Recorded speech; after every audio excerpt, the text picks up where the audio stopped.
What's up, guys? Welcome to another podcast episode of the Young Cuts podcast. Today, we're going to be talking about the Eastern Conference Finals between the New York Rangers and the Florida Panthers. A lot of people had these two teams making it this far. I know I had one of these teams making it this far. We're going to get in more in detail uh, after.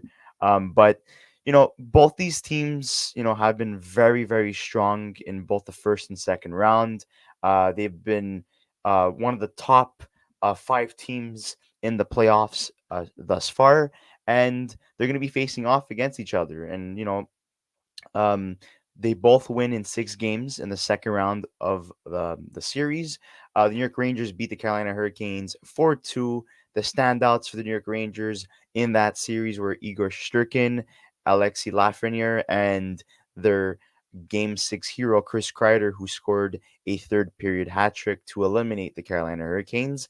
And then for the Florida Panthers, Gustav Forsling, Kachuk, Barkov, Verhage, even Bennett to a certain extent, taking out Brad Marchand on a very controversial hit.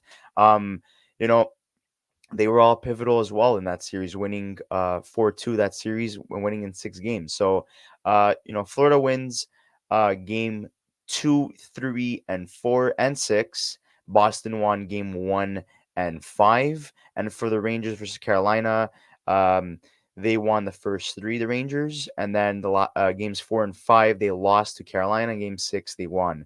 2 games headed to overtime in the series between the Rangers and the Carolina Hurricanes, and there was no OT games between the Bruins and the Florida Panthers. But Zach, what are your thoughts essentially heading into this Eastern Conference final? What did you see from both these victorious teams in their second round um, matchups versus the Carolina Hurricanes, the Boston Bruins, and what do they have to improve on in order to uh, make it to the Stanley Cup final? Well, I'll start off with the Rangers. I was very impressed by the Rangers. As we've mentioned in previous videos, following the Washington series, we didn't know what we were expecting still because Washington was a team that, granted, made the playoffs, but wasn't really a threat for them in the first round. And then they walk into the series after sweeping Washington against Carolina here, and right off the gate, um, they were able to compete with a team like Carolina. Both, yes, Igor Shesterkin, I would have to say, stole probably the first 3 games, but the Rangers, as opportunistic as they were getting the goals when needed. Um, and that's what the playoffs is all about. It's about those tight margins. It's about being able to pull through. And look, their top guys are acting as their top guys because obviously in that series, Mika Zibanejad continued his hot streak of offense. Lafreniere chipped in quite a bit. Vincent Trocheck was very reliable. Panarin, and then you have the natural hat trick in Game 6 of Chris Kreider in the third period. These are the guys that are stepping up and that are leading by example. And their blue line was playing exceptionally well also in the Carolina series. And this is a group that believes that with Igor Shesterkin playing the way he is, with a 923 save percentage, only losing 2 games, and he's played all 10 of their playoff games so far. They're riding on his confidence, and with him playing the way he could, you almost have that feeling that he could really take them to the next level. And this is actually kind of reminiscent to what, I'll give the example of maybe Carey Price before he got hurt via Chris Kreider in 2014. But in those playoffs, he really elevated that group, and that's what Shesterkin's doing to an already very good and very well coached hockey team by Peter Laviolette. If we compare them to not the Canes, they beat the Canes. If we compare them to the Florida Panthers really had no problems generating offense against the Bruins in that series. Swayman was fantastic, and he did his job for a couple of games and was really able to suppress the goals. And Boston was a team that was so well structured, and for the first two periods, you knew exactly what you were getting, and it was a team that was, in almost all of these games against Florida, except the game. Remind me which game they lost 5-1 in, which was 5 or 6-1, which was a blowout. But in the rest of these games here, Boston for the first two periods were absolutely in it, and it's always been the third period that was to their demise, because in a third period of playoff games, it's who's able to get the breakthrough, and are your stars able to elevate. And for Florida, they don't have any problem with that whatsoever, because their stars were always elevating, and they've scored in bunches all throughout that series. Um, you know, Bobrovsky has been doing, his job. If forget his save percentage, Bobrovsky is who he is, and he's a goalie you could always rely on in the playoffs. Playoff Bob. They're getting production from their top nine their top nine forwards. So that's really good for them. And I'd say that on special teams, this is a team that has been one of the better, statistically, in the playoffs. They're an absolute juggernaut, Florida. They made it to the finals last year, and and unsuccessful in that final. But they're trying to find a way to get back to that place, and hopefully get the job done this year.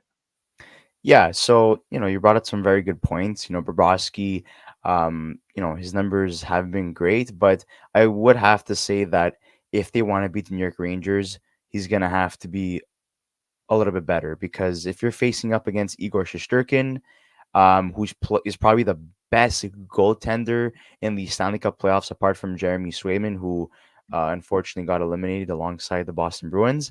Igor is probably the best goalie right now. You look at the Edmonton Oilers and Vancouver matchup right there. They have second goalie, third goalie, playing in these playoff games. So like that's kind of crazy where you don't even have your starter playing most of those games. So Yeah. and then obviously you would have Jake Ottinger for Dallas Stars has been doing a great job as well. But I do believe Igor is the best goalie as it stands. And if Igor is gonna continue to play really well like he did in the last matchup, well, Bobrovsky's gonna have to step it up. And for me, I think this is gonna be a 7 game series, hands down. I know I counted out the Rangers in the last matchup. I was just very high on the Carolina Hurricanes, especially with the pieces that they brought in during the offseason and also at the trade deadline. And I thought they were gonna finally get over the hump, but it seems like they're the modern day Washington Capitals, where they continue to get eliminated in the second round. I know last year they got eliminated in the third round versus the Florida Panthers, but most of the time they get eliminated in the second round. So they can't get over the hump. They re-signed Rod Brendamore to a 5-year deal, so they're keeping him there. But Carolina has a lot of things to get done during the offseason, a lot of RFAs, a lot of UFAs. They're Yeah. not going to be able to keep that team. So I thought they were going all in, and I was high on them. And obviously, people believe in the President's Trophy curse. Most times than not, we see the President's Trophy winner get eliminated. And there's always an upset. We saw that with the Boston Bruins in recent years. We saw the Florida Panthers in recent years. So I thought that was going to happen, and it didn't. The Rangers proved everybody wrong, and they said, you know what, we were dominant in the first round series versus Washington. Sure, they weren't the greatest team, but we're going to continue our dominance in the second round and prove to people that, like, we're not going to just beat up on a weaker team. We could also take down a top dog like the Carolina Hurricanes. That's exactly what they do. So now they're going to have to prove it again versus the Florida Panthers. And this is a team that's been to the Stanley Cup Finals. They know what it takes to get that far. There's a lot of challenges, but they have the depth, they have the sandpaper. I know we kind of questioned the New York Rangers sandpaper a little bit in the second round, but I think they did a great job. The only thing I would say about the Florida Panthers that was kind of underwhelming has been Aaron Ekblad's offensive production. I know defensively he's been great and he's a +6, but offensively, I would like to see a lot more from him. He's, a former like top pick of the Florida Panthers. And, it's nice to see that Brandon Montour and Gustav Forsling are doing exceptionally well. But I would expect a little bit more from a guy like Aaron Ekblad. I don't know if he's dealing with injuries. I know he's dealt with a lot of injuries in the past, but I would like to see a little bit more from him. And in terms of offense, Vladimir Tarasenko, they acquired him at the trade deadline. I thought he had a great first round.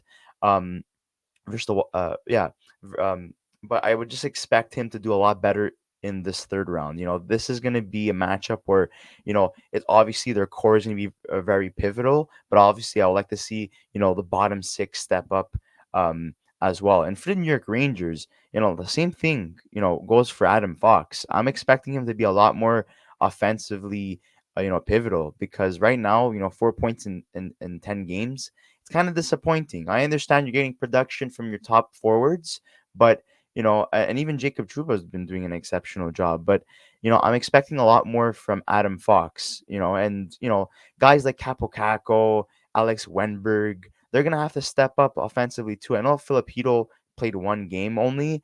Hopefully, he's a lot healthier to play a full series, or at least majority of the series versus the Florida Panthers, because that's going to be very key, because he's a very important player in the top six. But yeah, I would like to see, you know, a lot more production from the bottom six from both teams.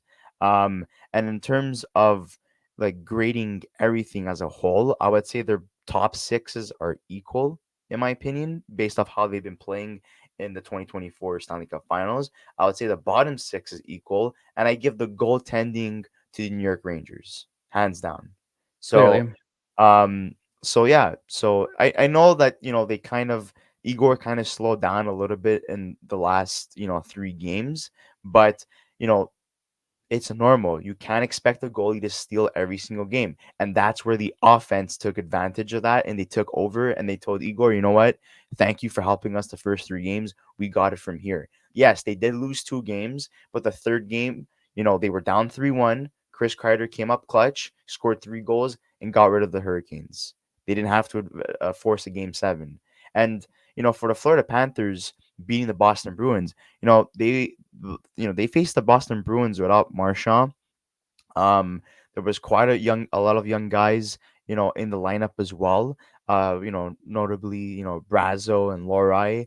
Um, and it's expected. I just felt that the Florida Panthers had a lot more firepower. They had a lot more secondary scoring, and if you're not getting scoring from Marchand and Pasternak, you're gonna expect other guys to step up. Yes, Zaka did step up, but there was other guys that didn't, unfortunately. The guys like JVR, for example. So, I think like the best they could have done was two games, but honestly, a lot of credit goes to Jeremy Swayman. I think without Jeremy Swayman, it probably could have been done in 5 games, in my opinion, as opposed Yeah. to six. So, that's just my breakdown in on both those matchups. And it's gonna be a very hard series, but I'm gonna have to go with the Florida Panthers. I'm going with a team that is running it back with majority of their players that took them to the Stanley Cup Finals last year. A team that seems very, very confident in themselves. You could see, Matthew Kachuk's, pressers all the time. He's speaking with high confidence in his team and himself, and he knows that this is probably a Stanley Cup favorite team in the Florida Panthers. And then you have the New York Rangers, who, are probably at this point favorites as well. People are predicting that this is going to be a 1994 rematch between the Rangers and the Vancouver Canucks. We'll see what happens there if the Canucks beat the Oilers in seven. But, we'll see what happens. But I do believe that both these teams are going to give us an amazing Eastern Conference final. It's not going to be a sweep like last year. We're going to get 7 games. We're not going to see 4 games like last year. And one last note I would like to add is that, Alexi Lafreniere, I know a lot of people call him a bust in the past, but man, he's elevated his game so much in these playoffs, and that's when it counts. And if he can be pivotal in this third round series as well, they're gonna have a very fun time scoring goals, and we're gonna see a lot of goals from both sides. But like, at the end of the day, Bob's gonna have to be better, because we know what Igor's been capable of, and Borowski. kind of underwhelming in my opinion. But they have a great defensive core. They have great off, forwards that get put the puck in the net. So we'll see what happens there. But I still have to go with the Florida Panthers winning in seven. I'm sticking to my gut. I said it from the first round. This is a team that I believe will make it to the finals. Yeah. So I mean, the Florida team is. You talked about Matthew Kachuk expressing confidence, speaking to the media, but this is a group that is, in fact, very confident because they know they could get it done. They won 3 playoff series last year. Right now, they've won 2. They only really lost to a phenomenal Vegas team in that final last year. Um, but this year, I think they look at the group they have, and they say, okay, we still have Bobrovsky. We have, because there was a lot of movement last off season, especially on their blue line, mixing some pieces around. They got Bobrovsky back. Aaron Ekblad has been playing hurt all year. He's been dealing with a lower body injury. Maybe that's affected his game a little bit. Gustav Forsling has really stepped up for them this year, and I think that was a big question mark. Can their decor was their decor able to hold up for them this year? They lost Radko Gudas, who was a big facet for them in the playoffs last year, but guys like Mikola, guys like Ekman Larson is, he's kind of at this point in his career, he's kind of a specialist, but he generates some offense. But Montour and Forsling have been absolutely fantastic and have really reinvigorated the form that they had last year. And if you look at their forwards, they added Vladimir Tarasenko at the deadline.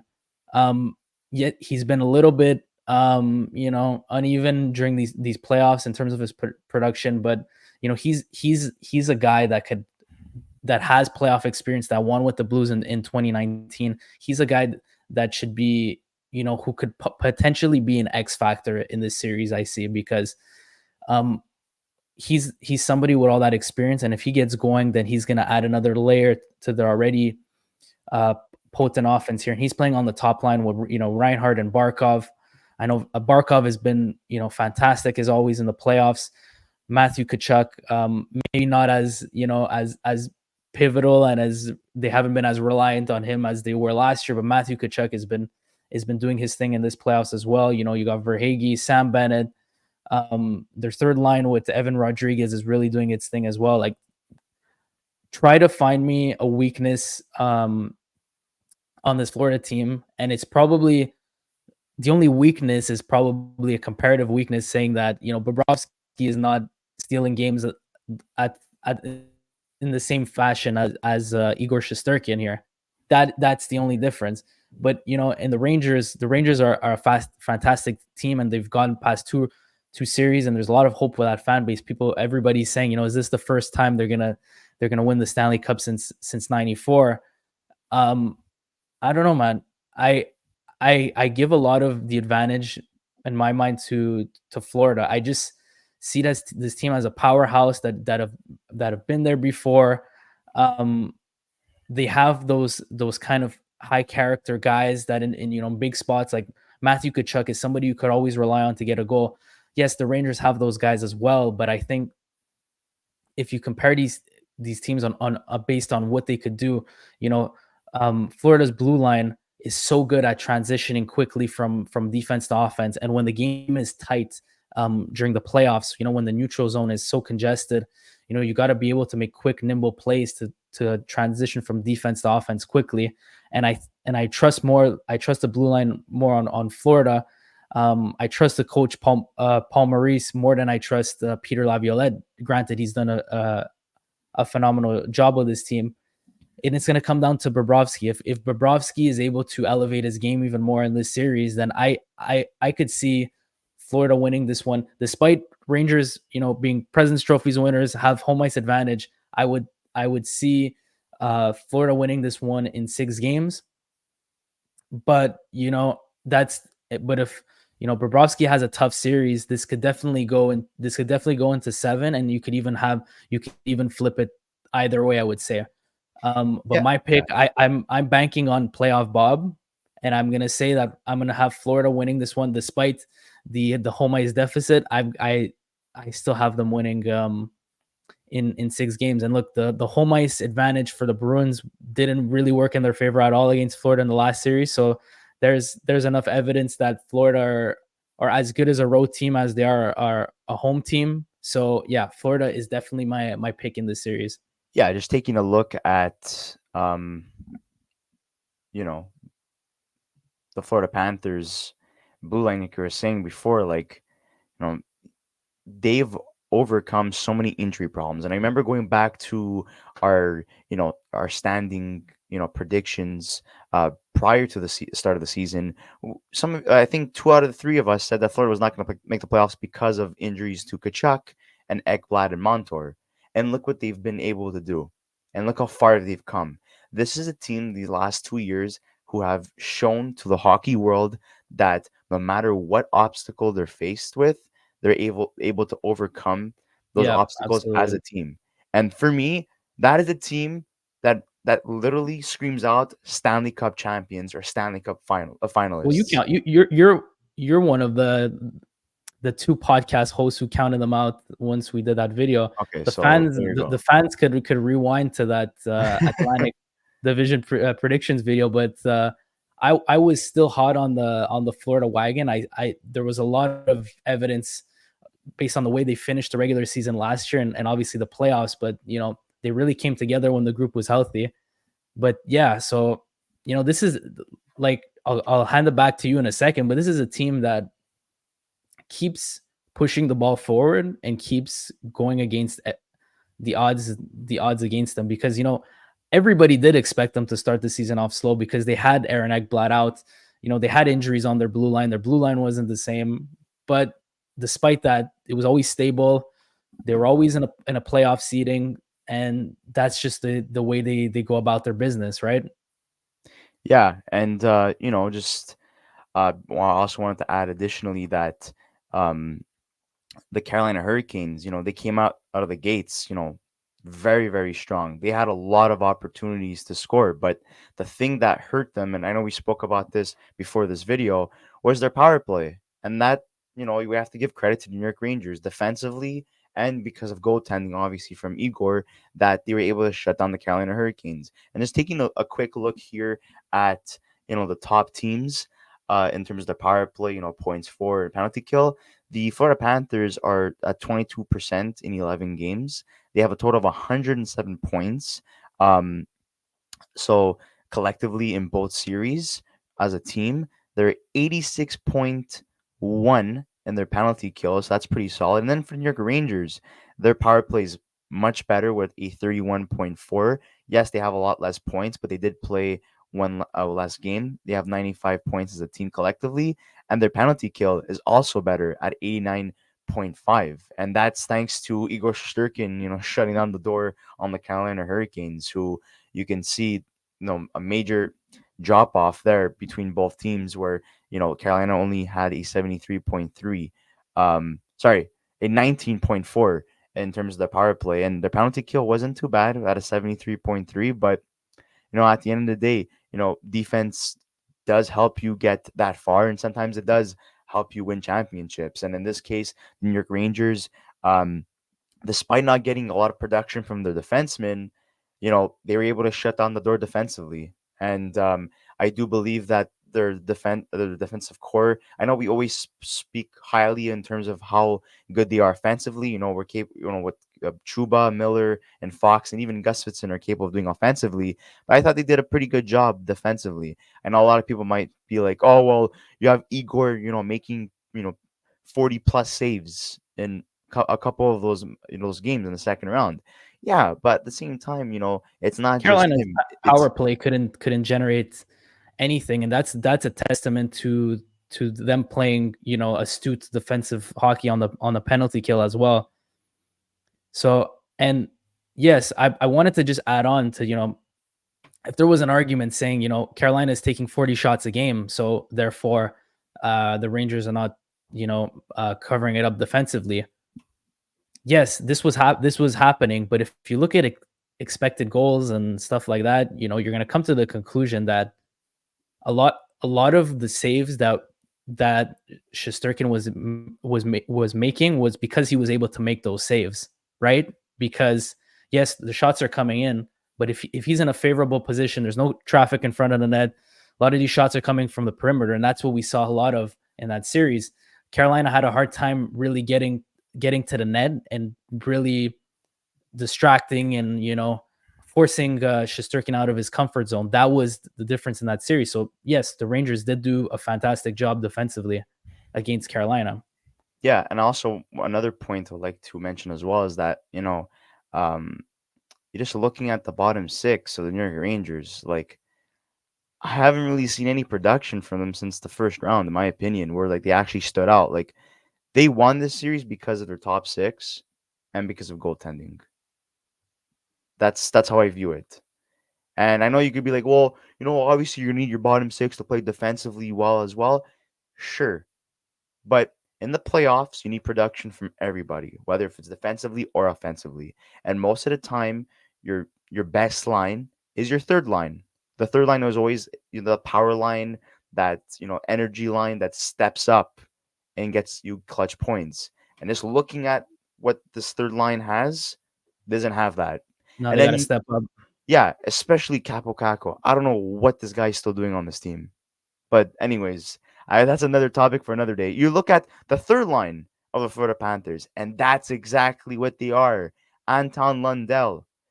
What an amazing third line center he's become. He's pivotal in both series, +3. He did it exceptionally well offensively as well. Evan Rodriguez, same thing. So, the fourth line, obviously, we don't need a lot of production from them. So I'm not gonna, start hammering at both these teams' fourth lines. I think they're both serviceable fourth lines for both teams. Yeah. But l- like the third line of the Rangers are gonna have to do something, because if the Florida Panthers shut down those two top lines, it's game over, because you need production from your bottom lines as well, and offensively you need production from your defensemen as well. Like Adam Fox, 4 points. It's not good enough, especially for him being known as an offensive force, power play specialist. You're gonna need a lot more from him. And just taking a look here at the statistics of where certain players are from both these teams. Um, right now, the best player for New York Rangers is Mika Zibanejad with 14, tied for fifth, and you have Kachuk as well, and you have Vincent Trocek. So they're all tied for fifth here. And in terms of save percentage, um, you have Bobrovsky at 2.37 at number 10, and I didn't even see Igor Goals there. against, and then save percentage is the next Yeah, category. save. Yeah, right here we have Igor at 923, and Bob is not even in the top 10. And in terms of wins, uh, I don't.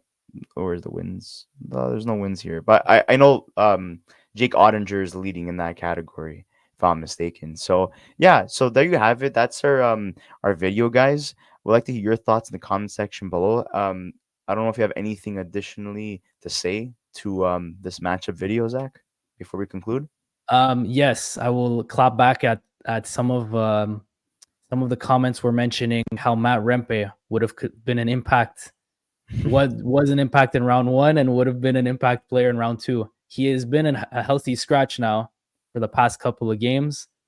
Um, so maybe I told you so, and the Rangers are better off without him. That's all I'll have to say. But so, guys, these are our predictions. Obviously, we put a lot of thinking into these, but these are hard series to predict, especially at this point in the playoffs, right? Yeah. Could have said it better myself. Like I think both these teams are deserving. We're just based off going our analysis based off the games that we've seen, um, and I do believe that the Florida Panthers will take it, and I think Zach feels the same way as well. So we've been wrong before, totally understandable, but we'd like to hear your thoughts from the Rangers fan base and the Florida Panthers fan base. How many games will this series last? Also, um, Who do you think are going to be the MVPs of these series? Who do you think needs to step up in this series as well?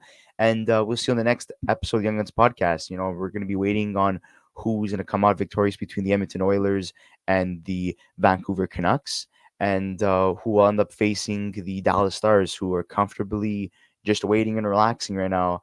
And that's going to be a very fun video to break down. But like Zach said, very hard to predict these videos when we get this far into the playoffs, because all these teams are deserving of making it to the next round because of what they've accomplished, not only throughout the season but also in the playoffs. And it doesn't matter if you were the last seed and you made it this far, you're still counting you out. That's good. You're the underdog. It doesn't matter. When it's the playoffs, it's a complete new series. Best team, most healthiest team takes it all. But thank you guys so much for watching. We'll see you in the next podcast episode. Don't forget to like, subscribe, and see you soon.